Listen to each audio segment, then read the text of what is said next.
Региональный этап Всероссийской Олимпиады, региональный этап этого года, который вот у нас прошел в январе месяце.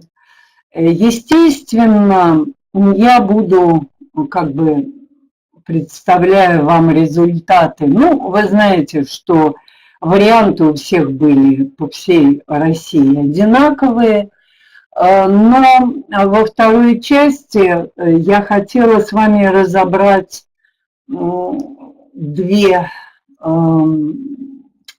письменных задания, два текста, потому что меня часто очень просят такой разбор. Вот я его приготовила для вас. Но начать я хочу с аудирования. Это все-таки наше с вами, особенно в регионах, не очень хорошо это работает. Этот конкурс почти всегда бывает проблемным. Я повторяю, особенно на заключительном этапе. Я не знаю, как это проходит на региональном, но по результатам заключительного этапа очень многие регионы не очень хорошо дети понимают и работают с устным текстом. Поэтому я хотела представить вам тот этап работы, который, как мне кажется, из обсуждений, которые мы ведем с участниками на заключительном этапе, не очень хорошо и не очень отрабатывается с ними. Это работа с вопросником. Минуту. То есть вы знаете, что до прослушивания текста мы даем 3 минуты на работу с вопросником. И вот мне кажется, что именно это время дети вовсе не читают вопросник и считают, что это совершенно не нужно, а что им нужно ждать, когда зазвучит текст. Вот я хочу сказать, что такое их соображение, вывод абсолютно неправилен. И мне кажется, что вы должны, как, преподаватели, готовящие к этому, объяснить, что это абсолютно неправильная стратегия. И сегодня мы с вами без текста, без его звучания посмотрим, сколько информации мы можем взять из правильного анализа вопросника. Вот у нас идет начало вопросника. Мы будем идти вопрос за вопросом. Значит, en présentant Hervé Bijoux-Duval, déjà vous avez le nom de l'invité. Yvan Amar dit. Donc nous avons le nom de celui qui est l'animateur de cette émission. Il dit que Bijoux-Duval a enseigné. Et il y a 2 questions. Quelle matière? Dans quel établissement? Déjà, on connaît que c'est un prof. Il s'agit d'un professeur qui a enseigné. Donc, il faut répondre, il faut comprendre ce qu'il a enseigné et où. 3e question. Comment les participants de l'émission caractérisent-ils les étudiants à qui s'adresse Hervé Bijoux-Duval? Déjà, on voit que ce sont les étudiants. Donc, ce ne sont pas des écoliers, des élèves, des étudiants. C'est-à-dire, il s'agit de l'université ou de la grande école en ce qui concerne la France. Bien. Voilà ce que nous soulignons déjà. Et en fait, les candidats doivent souligner ça. Ils doivent souligner les noms, enseignements, les étudiants, etc. Puis vient quatrième question. Les étudiants s'inscrivent à son cours parce que l'expression orale, donc son cours c'est quoi? À quoi est consacré son cours? À l'expression orale. Donc déjà, il y a une hypothèse où on peut déjà comprendre quelle matière il enseigne. Puis vient pourquoi les étudiants s'inscrivent. Et la cinquième question, c'est la comparaison entre les élèves français et les élèves anglo-saxons. Et on les compare pour la maîtrise de l'oral. Donc c'est toujours l'oral. Il s'agit donc de la matière, soit l'expression orale, soit la prise de parole orale, etc., etc. Vous voyez que l'hypothèse d'écoute est déjà formée. Et déjà, vous voyez qu'il y a l'évocation de l'école qui précède l'enseignement qu'ils suivent actuellement, qu'ils vont suivre avec leurs professeurs. Donc, qu'est-ce que nous soulignons? Disons, notre élève, notre candidat doit souligner. Donc, l'expression orale, l'école et maîtrise de l'oral ou maîtriser l'oral. Puis vient la question, vous voyez que ça se répète, c'est toujours la maîtrise de l'oral. Et on a une affirmation selon Hervé Bijou-Duval, la maîtrise de l'oral est nécessaire pour établir des relations professionnelles. Donc, c'est une formation professionnelle. Encore une fois, le candidat doit comprendre qu'il s'agit d'une formation universitaire et pas formation secondaire. Bon, donc,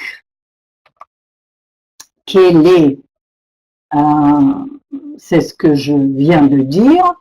Là, pour la 8e question, je ne sais pas si on peut répondre. Il faut écouter. Là, on a une confirmation que les étudiants suivent le cursus, etc., etc., mais on ne peut pas répondre. Et maintenant, revenons à l'exercice 4, et vous allez voir que déjà, on peut, en revenant à l'exercice 4, à la question 4, on peut déjà comprendre que la réponse est C. N'est-ce pas? L'expression orale est nécessaire pour réussir la carrière, pour réussir les relations professionnelles. Oui, et puis vous avez la comparaison. Je ne sais pas, j'ai raté? Oui, j'ai raté, excusez-moi. Bon, je vous dis déjà ce qui est souligné, mais c'est pas grave. Donc, dans la question 9, on reprend encore une fois les cours d'expression orale et la danse. Il y a une comparaison d'expression orale est comparé avec la danse. Et c'est pas par hasard. C'est-à-dire, déjà, on peut dire que peut-être quand on parle à haute voix, on bouge, c'est une sorte de, comment dire, de posture, de mouvement, etc., etc. Puis, il s'agit de Blaise Pascal, qui distingue deux sortes d'esprit, et là, il faut comprendre quelles sont ces sortes d'esprit. Bon, à Moscou, tout le monde l'a compris, ça a été répété plusieurs fois et c'est très, comment dire, c'est très nettement prononcé. Puis, il faut trouver les caractéristiques qui appartiennent à chacun, qui peuvent caractériser chacun de ces esprits. Donc, trois caractéristiques pour chacun des deux. Bon, là, naturellement, il faut écouter, mais déjà, si on sait que c'est un esprit de géométrie et un esprit de finesse, donc déjà pour la géométrie, c'est mathématique, on peut déjà en quelque sorte deviner que c'est organisation, rigueur, méthode. Donc pour la finesse, peut-être il faut écouter plus attentivement. Puis, il y a une question socioculturelle, nous demandons d'expliquer, de dire qui est Blaise Pascal. Bon, il y avait très peu de réponses socioculturelles, c'est-à-dire nos élèves ne savent pas ça, il n'y a pas de réponse encyclopédique, mais nous avons tout à fait accepté et dans les corrigés, ça a été noté que si la réponse est que Blaise Pascal est un scientifique qui a beaucoup étudié ou qui a étudié la parole orale, etc., etc., on a accepté ça parce que finalement, pour moi, comment dire, la maîtrise socioculturelle, c'est ça. Ce n'est pas savoir exactement qui est Blaise Pascal, parce que souvent, ça dépend qui, et ça dépend. Donc, il y a des choses qu'on ne connaît pas, malgré tout ce qu'on peut prétendre. Eh bien, ça, c'est une conclusion, une déduction de ce qui a été entendu, tout à fait correct. C'est-à-dire que c'est quelqu'un qui a réfléchi, qui a écrit là-dessus, et nous avons accepté ça, et il y avait beaucoup de réponses de ce type-là.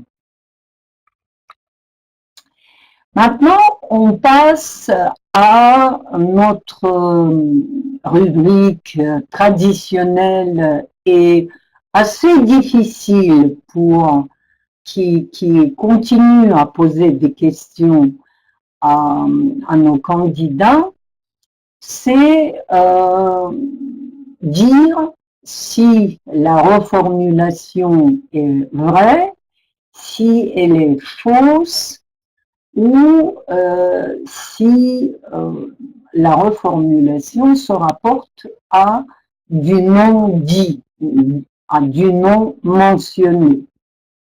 Eh bien là, Tout d'abord, il me semble que pour le 15, on peut, pratiquement on peut répondre, c'est vrai. Pour 16,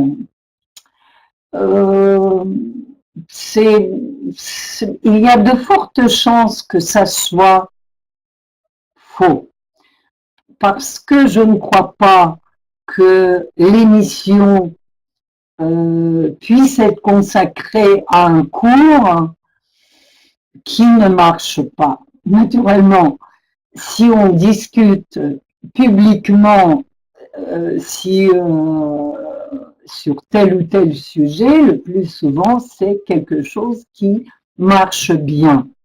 Donc là, on peut dire, on peut supposer avec beaucoup de chance que c'est faux. Si on a lu attentivement le questionnaire, je ne vous parle pas du texte pour le moment, mais c'est juste les conclusions qu'on peut tirer de l'analyse de ce questionnaire.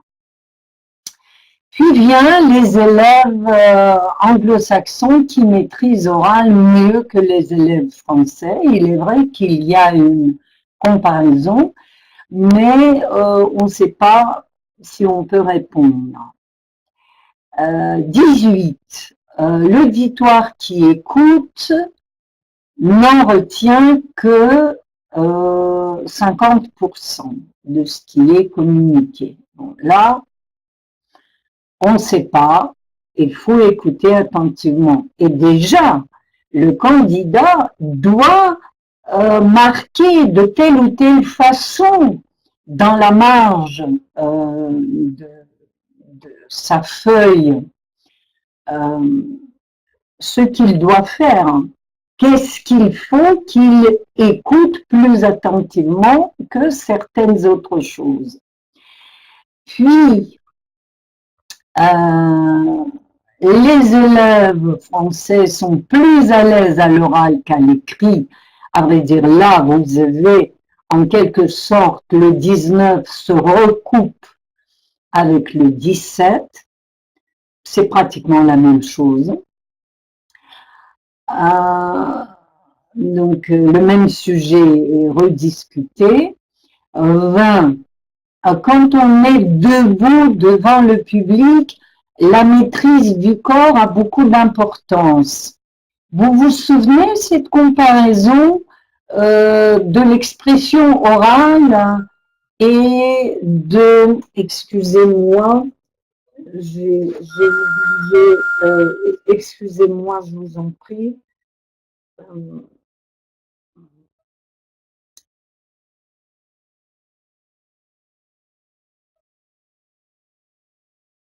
Ça y est. Bon, excusez-moi. On était sur le 20.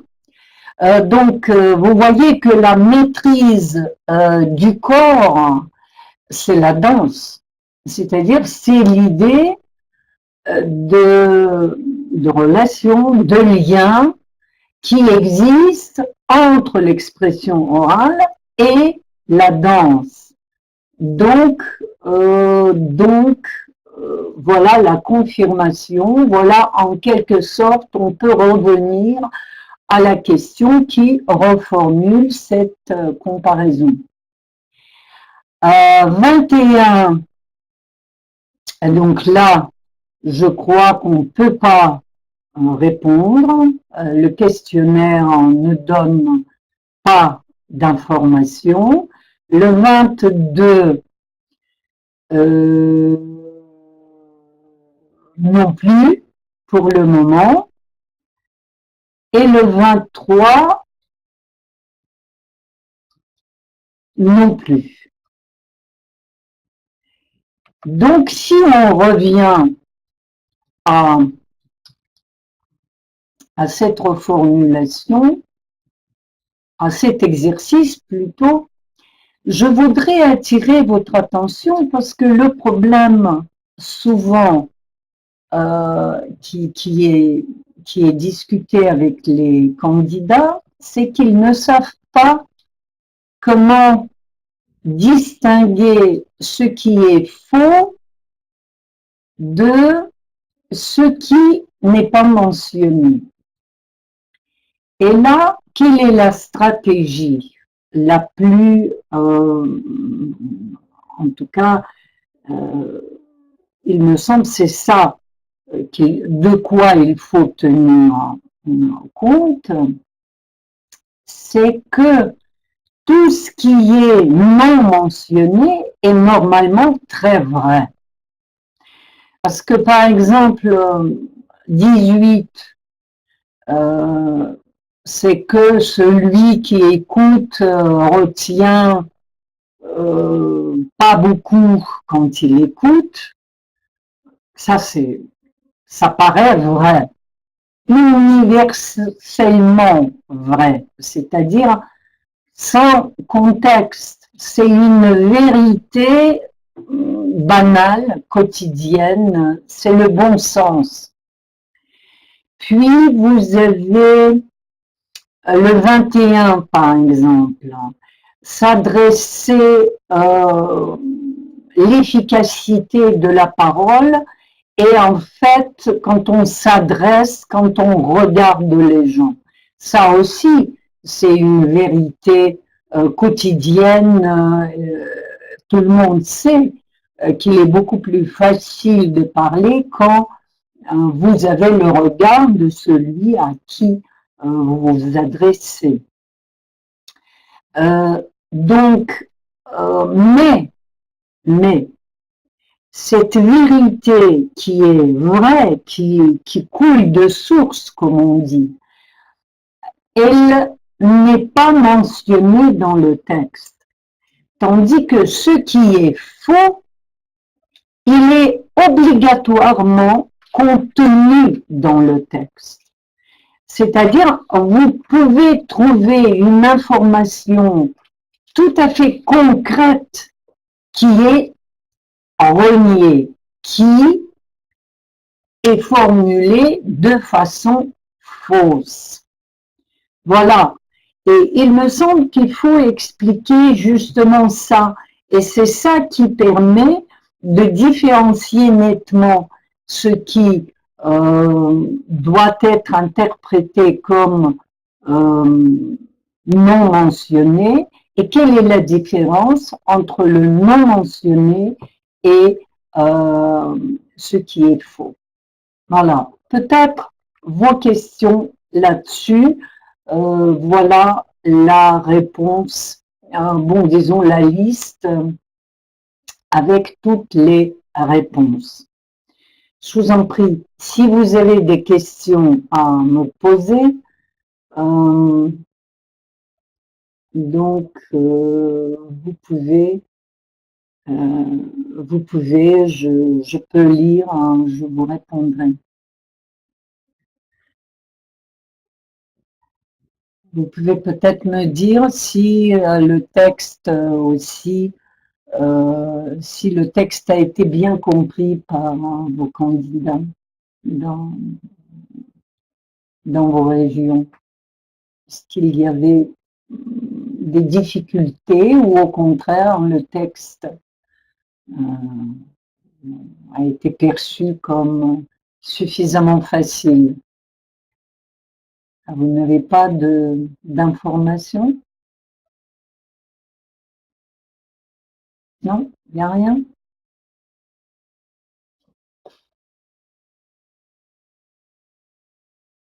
Non. Bon. Oui, on n'a pas de questions. Donc on passe à la deuxième partie qui est correction des copies des élèves. C'est le concours de l'écrit, de la production écrite. Конкурс письменной речи. Переходим к нему. Не будет вопросов никаких? Не будет. Нету. Значит, все понятно. Тогда переходим к следующему файлу. Нет, это да. Берем следующее. Так, и следующий у нас с вами конкурс письменной речи. Это было задание, вот оно вам дано. Lire le document pour réfléchir au sujet des examens qu'on passe à l'école. Sur le blog de l'Olympiade, vous participez au débat sur le diplôme OGE que nous proposons de traduire par examen d'état général. À vrai dire, je ne sais pas comment il est traduit. Je n'ai pas trouvé dans les documents officiels, donc c'est un peu ma traduction, excusez-moi. Donc, tout comme le diplôme national du brevet en France, le EG provoque lui aussi beaucoup de discussions en Russie. Maintenant, un petit mot, un petit commentaire sur le document qui a été présenté, c'est les petites remarques des collégiens français sur le brevet français. Finalement, tout ce qui a été dit, c'est que le brevet ne sert à rien ou le brevet sert à beaucoup de choses, c'est un entraînement, ça nous permet de nous préparer au bac, etc., etc. Donc, je ne le donne pas, mais là, il y avait, je crois, une dizaine de phrases de ce type-là, juste pour leur donner un peu de vocabulaire, pour qu'ils puissent reformuler, pour qu'ils puissent exploiter un peu les mots dont ils ont besoin. Donc la consigne. Voici les questions, c'est la suite de la consigne. Voici les questions auxquelles vous répondrez dans votre message. On dit que l'examen EEG est équivalent du brevet des collèges en France. Qu'est-ce qui permet de l'affirmer? Que savez-vous sur la passation de l'examen? Quand, comment, où, combien de disciplines, quelle discipline? À quoi sert l'examen EEG? Qu'en pensez-vous? Argumentez votre point de vue. Puis, naturellement, cette remarque qu'il faut organiser les idées, n'est-ce pas? Et qu'il faut illustrer les arguments par des exemples pertinents. Qu'il faut donner un titre et la longueur du texte est indiquée. Et puis, naturellement, on leur dit qu'ils ne peuvent pas reprendre tout simplement les phrases du document déclencheur, qu'ils peuvent seulement utiliser les mots-clés ou les expressions clés. Et puis, ce schéma que nous donnons toujours, vous avez réussi si vous voulez, c'est une sorte de reformulation des critères que vous allez voir après. C'est-à-dire, ce sont des critères un peu simplifiés pour les candidats. Donc, vous avez présenté différents avis sur le diplôme. Vous avez bien expliqué votre opinion personnelle là-dessus. Vous avez respecté la présentation du développement en parties distinctes, c'est-à-dire il y a des paragraphes. Votre texte est rédigé à la première personne du singulier. Et puis, texte organisé, titre, longueur. Maintenant, les critères. Voilà les critères, c'est 20 points максимум. Как вы знаете, и это, так сказать, идет, ну, оно делается сейчас всюду и всегда, это есть и в ЕГЭ, и в ОГЭ, два как бы отдельных блока, решение коммуникативной задачи и языковая компетенция. Вот эта вот звездочка, она отсылает к тому, что если будет калькирование документа основы, то за каждую кальку снимается 1 балл. У меня просто не поместилось это. Так вот, по решению коммуникативной задачи у нас с вами 3 основных критерия. Мы не стали мельчить, сделали один критерий общий, то есть тип текста, количество слов, заголовок, членение на абзацы, ну и расположение текста на странице, чтобы все-таки хоть как-то это было читабельно, потому что, извините, во всяком случае в городе Москве это поступает в таком иногда виде, что в качестве куска мыла, что хочешь, то и делай. И я считаю, что за это надо снимать баллы, потому что это безобразие. И в конце концов письменная речь делается, и ее задача быть читабельной. Когда вы пишете для кого-то, то, что вы пишете, должно быть читабельно. И это не менее важно, чем орфография. Это для меня это важнее, чем орфография. Я думаю, для любого читающего тоже. Второй критерий – это, собственно, выполнение решения основных задач. Это тема рассуждения, основные мысли, за и против. При этом подчеркиваются необходимые детали и приводятся примеры рассуждения в пользу своих мыслей. Ну и немного используется, немного, я хочу сказать, в необходимом количестве, потому что количество информации, в общем-то, четко завязано на длину текста.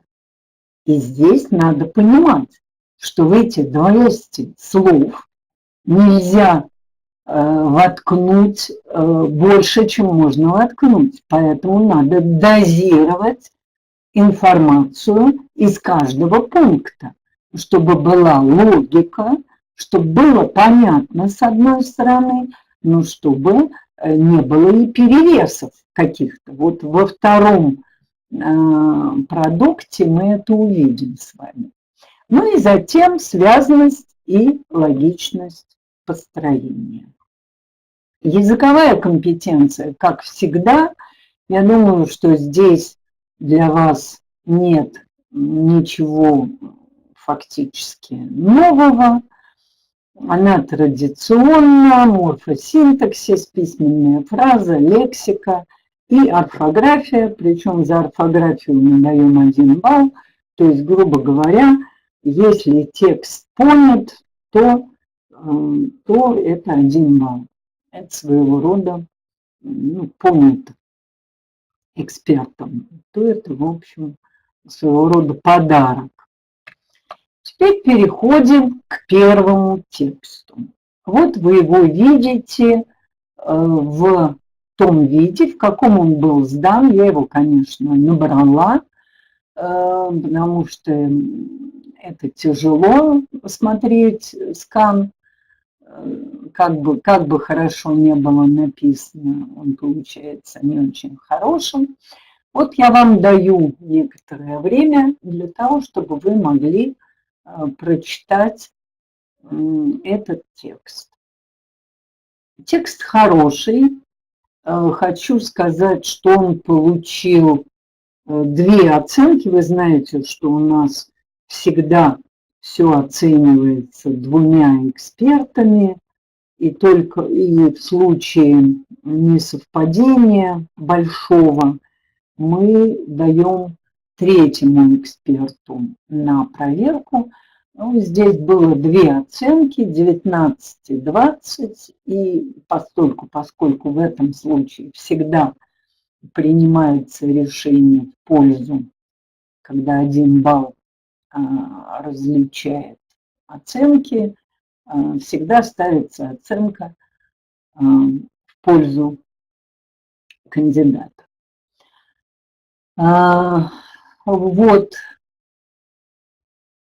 Вот вы видите 4, собственно, абзаца. И 1 абзац введения, последний абзац заключения и 2 абзаца рассуждения. Вот теперь я хотела вам показать буквально абзацами, потому что иначе не получается. Анализ – это в каком-то смысле тот анализ, который мы делаем при обсуждении.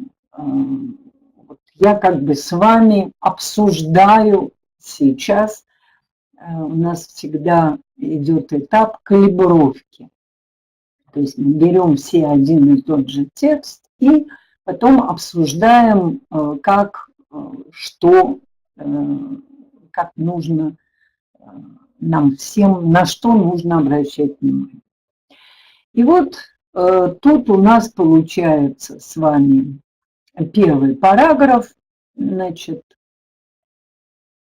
что я могу здесь сказать? Ну, во-первых, 1-я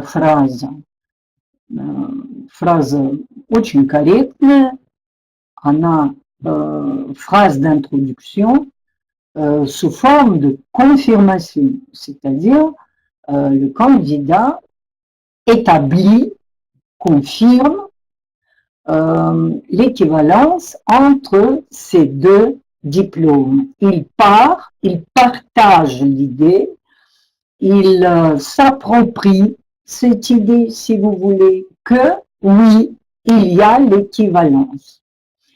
Et puis, il donne l'explication de cette équivalence. Et dans la phrase suivante, il dit quels sont les traits qui lui permettent d'affirmer que oui, il y a cette équivalence. Il dit que c'est d'abord les premières épreuves nationales, n'est-ce pas? Et puis que c'est finalement une sorte de contrôle des compétences acquises à l'école, n'est-ce pas? Donc absolument correct, sans problème, c'est vraiment 2 traits essentiels. 2e paragraphe. 2e paragraphe. Là,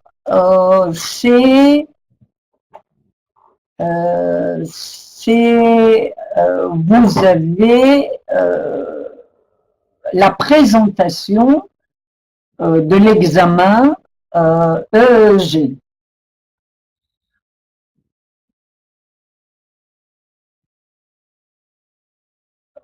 La phrase 7, 9, il se compose de 4 disciplines. Vous avez le contenu de l'examen.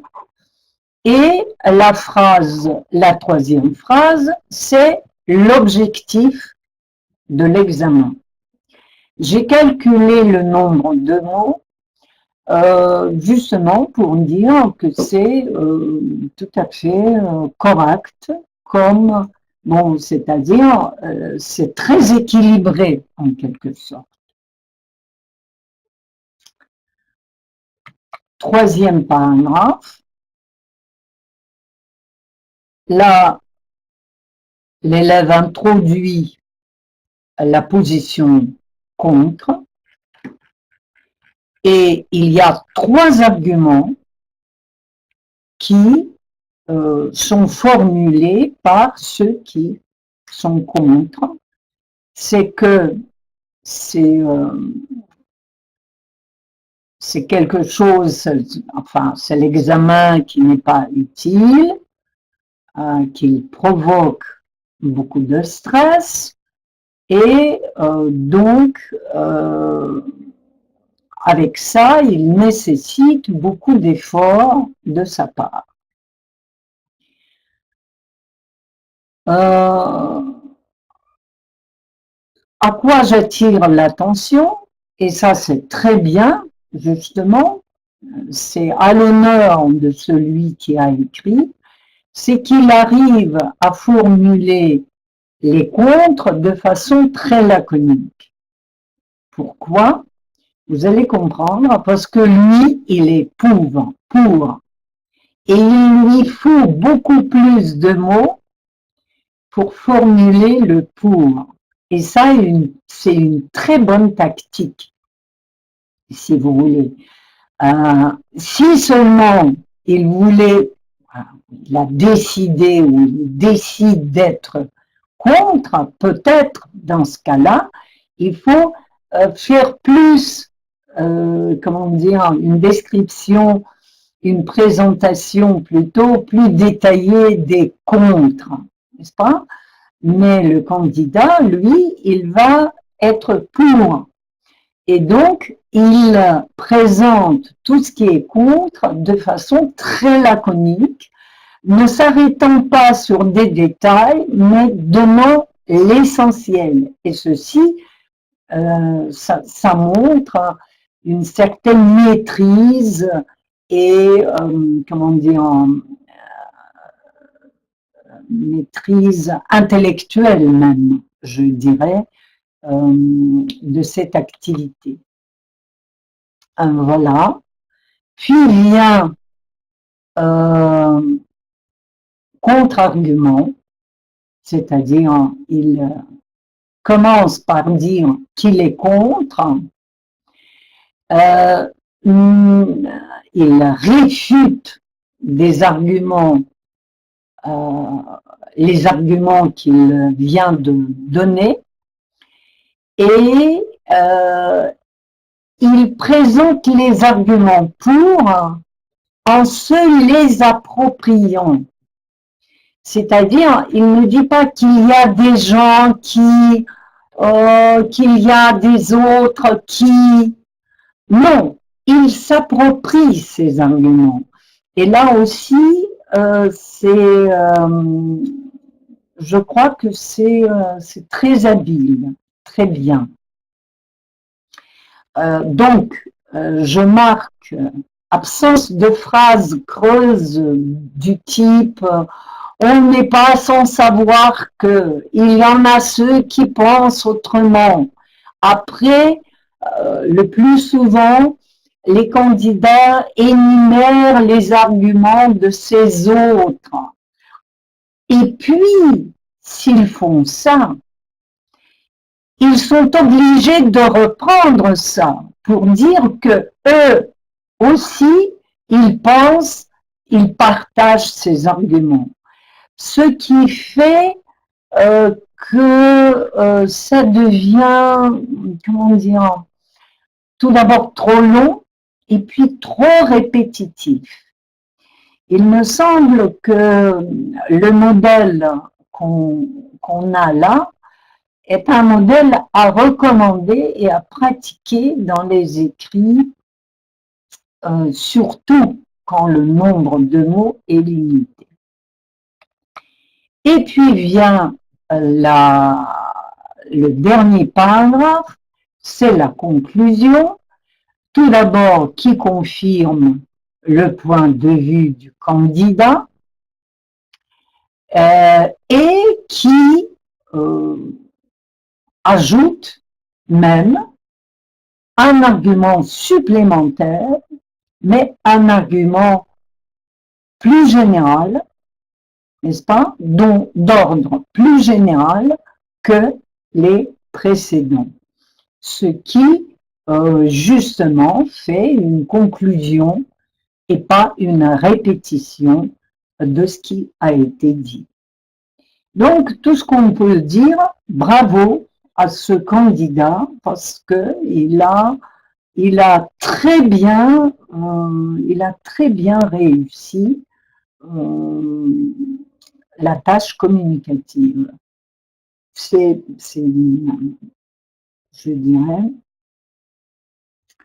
une très bonne copie de ce type-là, sur ce point-là.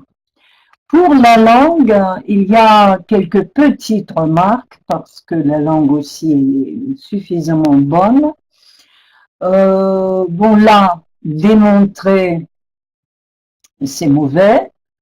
L'épreuve ne peut pas démontrer, parce que démontrer, c'est fournir la preuve. Ce sont les résultats qui l'analysent, n'est-ce pas? Résultats comme quelque chose qui vient d'une analyse, n'est-ce pas? Qui peut démontrer. Quant aux épreuves, je dirais plutôt les épreuves évaluent la maîtrise. Et après, l'analyse des résultats obtenus démontre que. Donc, c'est un peu, comment dire, bon, une petite faute du verbe, pardon, dans le, excusez-moi, voilà, je suis, attendez, voilà. Bon, deuxième, l'examen se passe en été, non, c'est pas bien. On peut dire l'examen se passe, mais le plus souvent, dans ce cas-là, il s'agit de la procédure de passation, c'est-à-dire comment il se passe, pas le fait qu'il se passe en été dans plusieurs écoles. Là, il faut dire l'examen se déroule, l'examen a lieu. Puis, naturellement, dont deux sont obligatoires, c'est le verbe qui manque. Et puis, attester pas si, mais que, n'est-ce pas? L'examen permet d'attester que l'élève. Mon petite faute. Attendez, qu'est-ce qui se passe? Ah oui, voilà. Encore une petite gaffe. Naturellement, il faut ajouter de sa part, parce qu'il n'est pas clair et nécessitant trop d'efforts de sa part quand même. On ne peut pas s'arrêter après effort. Là, tout est correct. Je n'ai rien à redire. Je crois que c'est tout simplement bien. Et dans le dernier paragraphe, au lieu de même n'a rien à faire ici, c'est tout en étant moins important, n'est-ce pas? Ou pas même, d'accord? Mais ce sont de toutes petites fautes et je répète que la copie est très très bonne et a mérité 20 sur 20. Je vous en prie, peut-être vous avez des remarques ou des questions à me poser avant de passer à la deuxième copie.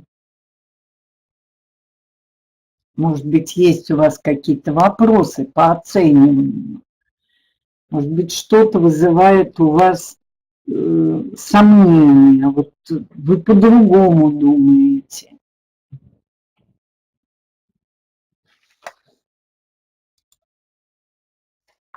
Угу.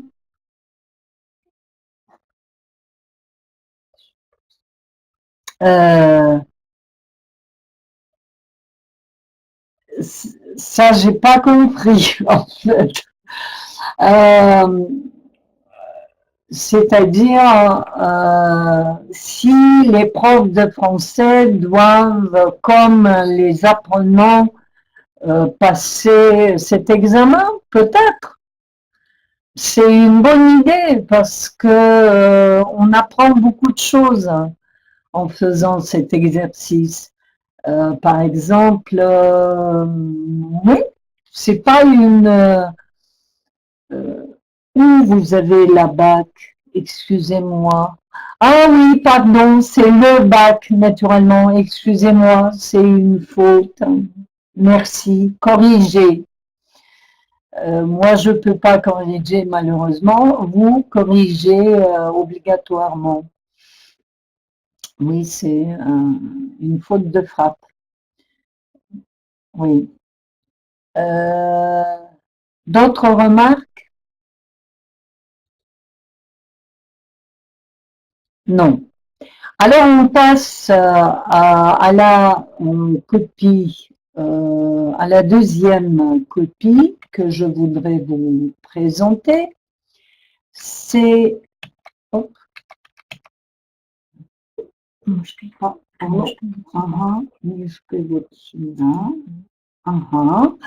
Voilà, c'est d'abord, je vous laisse lire le texte.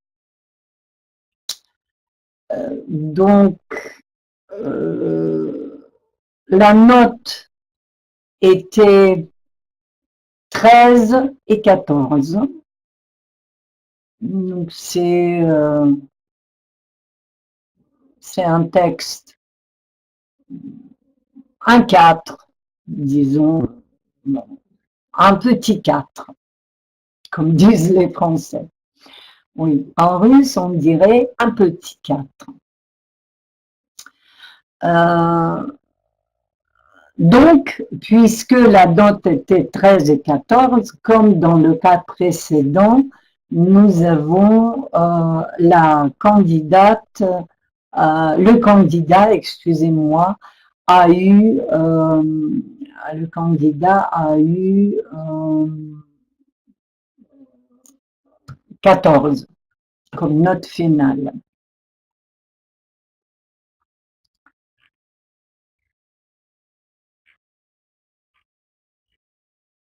Bon, là, à l'intérieur du troisième paragraphe, j'ai mis EI parce que c'était très mal orthographié, et puisque j'ai présenté ça aux élèves, donc, et c'était sous forme scannée, on a discuté ça avec la présentation scannée. Donc, j'ai montré que l'orthographe était très mauvaise. Non. Oui, Nathalie, oui, peut-être qu'il ne faut pas, mais peut-être qu'il faut. On verra, on va on va ressentir certaines choses. Parce que moi, par exemple, quand j'ai travaillé avec, en préparant mon petit fascicule sur l'oral, la partie orale, j'ai j'ai beaucoup écouté ces dialogues Et vous savez, je ne peux pas dire que c'était très confortable pour moi. Je me suis dit, non, naturellement, même on peut entraîner même le chat, mais c'est pas quelque chose qui, comment dire, qui, qui est spontané. Ça demande un vrai entraînement. C'est pas une réaction spontanée qui est évaluée. C'est ça qui est très important, comment dire, à ne pas perdre de vue. Bon, donc, on procède de la même façon, c'est-à-dire, si vous trouvez de petites gaffes dans le texte, dites-moi, parce que en revenant chez moi, je corrige, il le faut. Bon, donc, d'abord, c'est la réalisation de la tâche communicative, paragraphe par paragraphe. Oui, comme dans la précédente copie, vous avez 4 paragraphes, ce qui est tout à fait correct. Voilà. Non, on procède paragraphe par paragraphe. Donc là, ma remarque, pourquoi aussi? Et pourquoi on? À qui? On a encore rien dit. Bon, je comprends qu'elle a pris ça dans la consigne, mais quand même,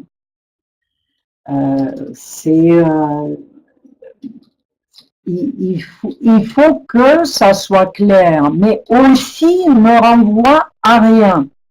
À quoi ça renvoie aussi? À rien. Mais c'est cette, comment dire, nos candidats sont absolument, comment dire, ils sont tellement entraînés et ils adorent les connecteurs.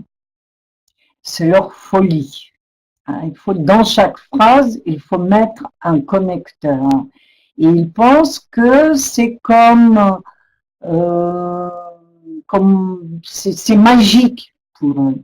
Ils pensent que n'importe quel connecteur, même s'il n'a rien à faire ici, s'il est là, il relie et ça devient plus logique. Mais il me semble que c'est une très mauvaise idée.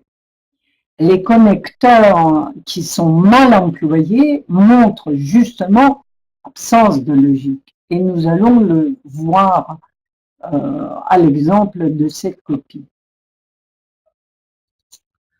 Voilà. Alors, les écoliers. Pourquoi alors? Alors, il a deux sens. En conséquence, ou de ce fait, par exemple, il n'est pas venu, alors il a pris la décision de rentrer à Paris. Ou c'est une conclusion. T'as tout compris? Alors vas-y. D'accord? Mais là, mais rien. Comment on peut relier la présentation à ce qui vient, la présentation de l'examen à ce qui a été dit. Puis, il y a mais. Mais, normalement, sert à opposer, n'est-ce pas? Ça introduit une restriction, une objection, une explication, etc., etc. La forme classique, c'est loin, mais il y a un bus. lisez ce qui est écrit. On peut choisir 2 disciplines, mais les maths et le russe sont obligatoires. Excusez-moi, c'est tout simplement absence de sens. Quelle opposition? Non. Quelle restriction? Quelle explication? Rien, absolument rien. Puis, vous avez l'extrait 8-13 qui contient 37 mots. Et regardez comment sont perdus ces 37 mots. C'est un quart, même plus. Les élèves se réunissent à l'heure fixée, ça c'est absolument important. Et le professeur les accompagne, ça aussi c'est vraiment essentiel pour comprendre ce que c'est cet examen. Ensuite, on laisse les sacs, attention, et on entre dans une salle. C'est fantastique, tout simplement. À quel point celui qui écrit n'arrive pas à sélectionner l'information. Et pour vous dire, nous avons eu beaucoup de descriptions comme ça, beaucoup de copies où il y avait, bon, c'est pas mot à mot, mais où c'est justement cette information absolument inutile pour les 200 mots dans lesquels il devait, comment dire, placer ces détails. Donc, voilà, je dirais un échec. Le paragraphe suivant, on dit souvent, donc 16, 17, moi je pense qu'il existe trop de contraintes. D'où ça vient? À quoi ça renvoie? Et qu'est-ce qui continue cette idée? Rien. Et naturellement, aucune argumentation. Pourquoi tu penses comme ça? Après, 18, pourtant, encore une fois, qu'est-ce que ça signifie? C'est une objection qui met en doute la vérité de ce qui précède. Regardez ce qui se passe. Je ne connais personne qui soit pour l'examen, pourtant certains le considèrent comme une épreuve très dure. C'est-à-dire, c'est du non-sens, tout simplement. S'il n'y avait pas pourtant, peut-être, ça aurait pu marcher. Puis certains et ils ne renvoient à rien. Je ne sais pas, certains, c'est qui? Ils, c'est qui? Ils sont énervés pendant la préparation. C'est qui? C'est ceux qui pensent que c'est dur, hein, ou je ne sais pas. Non. Donc, c'est la conclusion. On arrive à la conclusion. Je crois qu'il ne faut pas obliger les écoliers à passer G. Aucune justification. Il est important, ah non, voilà la justification, qui est absolument absurde. Il est important de se sentir libre pour les adolescents. C'est une phrase qui n'a ni ce qui précède, qui explique pourquoi il est important, ni ce qui suit. Puis vient Simon, Simon qui est très très bizarre là, parce que bon, si ce n'est pas le cas, mais l'examen, l'utilité de l'examen n'est pas liée au désir des adolescents de se sentir libre.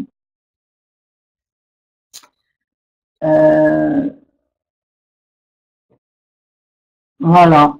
Outre cela, l'auteur affirme que l'examen n'apporte qu'une utilité, mais il n'analyse pas ça.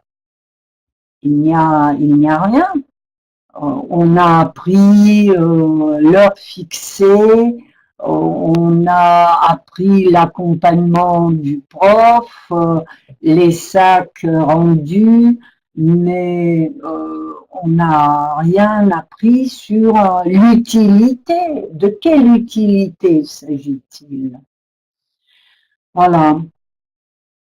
Donc, la même chose, il devient une vraie torture. Elle consiste en quoi? En ce qu'on laisse les sacs à la rentrée de la salle. Bon, voilà. Donc, c'est pour la tâche communicative. Maintenant, on va s'arrêter sur la correction linguistique. Là, naturellement, pas qui, mais que. Et si c'est que, la phrase est très mauvaise syntaxiquement. D'accord? On, donc, j'ai posé la question à qui renvoie l'auteur, qui c'est on, et puis, même âge, même étape d'enseignement, c'est mal, les mots sont mal choisis et par conséquent, la phrase est mal construite. Les écoliers s'affrontent, ça ne se combine pas avec le mot examen. En 9e, les maths, pas prendre place, l'examen ne peut pas prendre place, il a lieu, il se déroule. Non, ennuyeuse naturellement, mais la procédure ennuyeuse, c'est quand même pas bien, n'est-ce pas? La procédure ne peut pas être ennuyeuse, quand même. C'est quelque chose de formel, on peut dire autre chose. Ennuyeuse, c'est un film peut être ennuyeux, n'est-ce pas? Votre copine peut être ennuyeuse, pas la procédure. C'est-à-dire la congruence stylistique, comme on dit. Bon, réunissent, fixer ou naturellement une salle, pas un cabinet.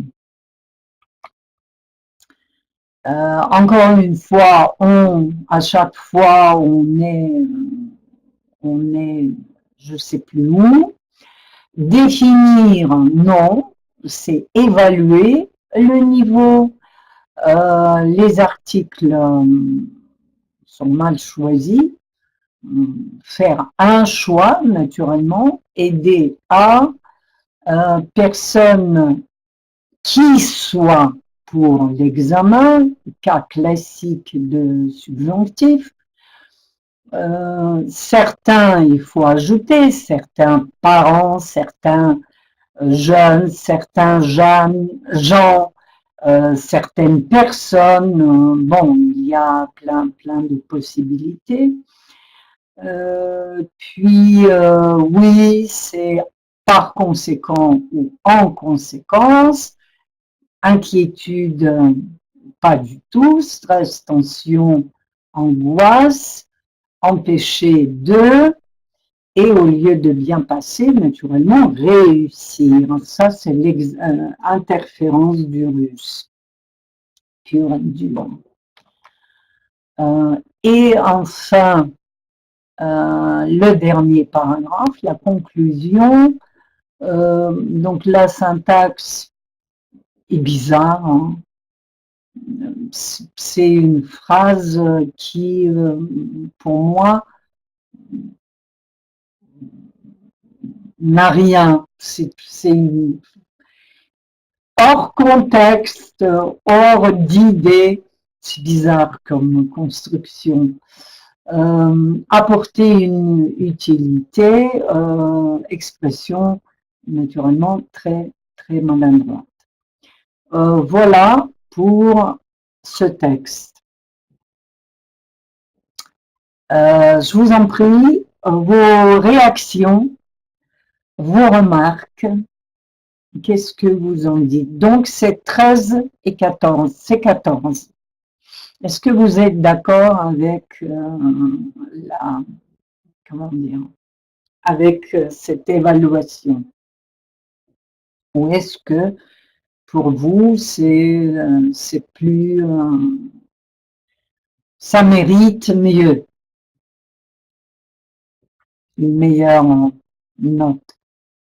Je vous en prie. C'est intéressant. Est-ce que vous partagez? Parce que là, dans la première copie, naturellement, on était beaucoup plus unanime. Peut-être là, vous avez d'autres points de vue?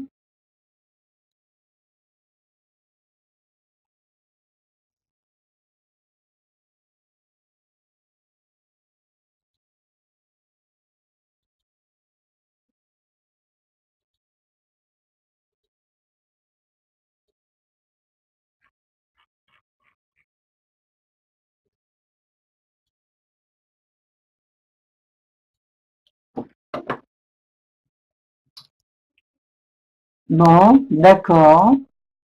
C'est à peu près ça quand même, n'est-ce pas? Oui, le sujet est maîtrisé, c'est-à-dire elle a compris la chose, mais c'est très maladroit quand même. Спасибо, спасибо, Наталья, что я вас убедила. Это очень хорошо. Для первой работы это 19, было два эксперта, один поставил 19, другой 20, и конечная была 20. Потому что в разнице в 1 балл мы всегда берем более высокий балл. Там, если у нас, например, бывает 13-15, то тут будет среднее, будет опять 14.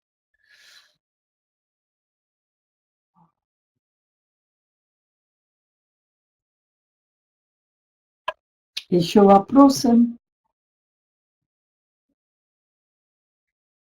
Ну вот я вам советую, может быть, взять материалы. Конечно, не со всеми, это я понимаю, не всех детей это интересует. Многие, так сказать, имеют совсем другие задачи. Но те, кто интересуется, те, кто готовятся к тому же ЕГЭ по французскому языку, проанализируйте это с ними, дайте им материалы, пусть они посмотрят. Знаете, я анализировала это с ребятами, и они очень много чего видят, а ведь это важно.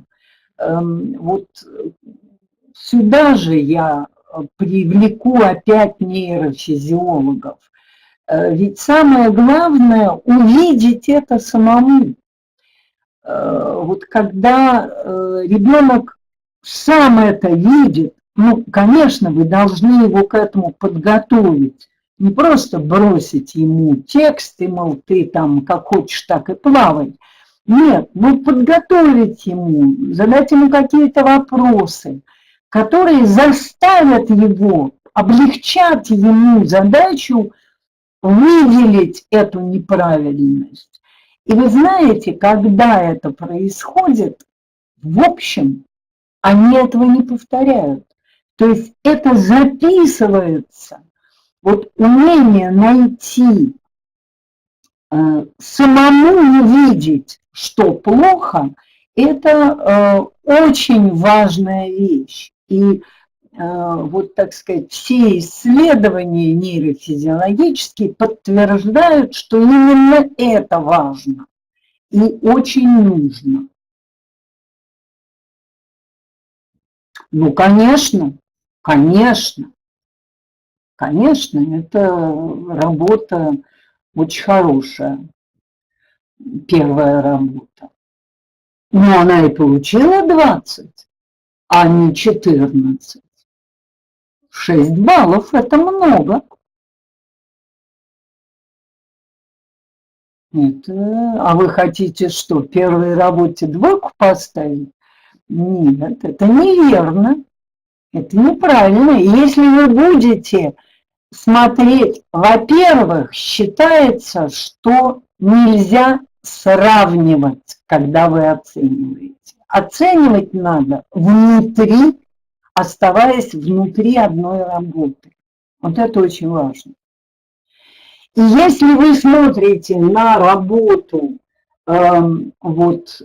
первую, оставаясь внутри этой работы, то она, конечно, хорошая, но она и получает хорошую оценку, но она тоже не блестящая. Там можно кое-чего поправить, как мы видим, и в выборе слов, и в каких-то, так сказать, там есть некие моменты. Идеального ничего не бывает в жизни. Но если вы будете сопоставлять, и в этой работе, опять же, нужно использовать критерии. Если вторую работу мы с вами честно оценим по критериям, получается таки 13-14. Вот пройдитесь по критериям. Давайте мы с вами перейдем в критерии. Сейчас, минутку, чтобы вас убедить. Потому что вот такие сопоставления – это плохо. Они, во-первых, очень обидны для детей. Вот тут я не очень вижу. Ну, во-первых, 2 балла у нас будет по первому критерию. Правильно? Да. Но по связности и логичности, я думаю, здесь надо поставить либо 1, либо 1,5. Ну, мы не ставим 1,5, но, в общем, это либо 1, либо 2. Здесь 5, здесь мы ставим 2. Морфосинтаксис. Ну, что можно поставить? 2, наверное. За фразу. 0 же мы с вами не поставим. Единицу мы дадим. Лексика. 2 и 1. Итак, у нас получается 1, 2, это 3, 1, 4, здесь 5 или 6 из 10. Правильно? Ну, в общем-то, половину мы уже поняли текст, поняли, о чем ребенок говорил, он высказался. Как мы ему можем за язык дать меньше, если, в общем-то, смысл ты помнишь? Помню. Так что здесь 5 или 6, я бы даже сказала 6. Теперь смотрим здесь. 2 и 2 – 4. И опять же, здесь будет либо 2, все-таки структура есть, все это, так сказать, другой вопрос, что мы наказываем за выделение неосновных мыслей, мы наказываем вот тут. И у нас как раз и получается 13-14 баллов. Так что все очень справедливо на самом деле. Вот. Все. Спасибо.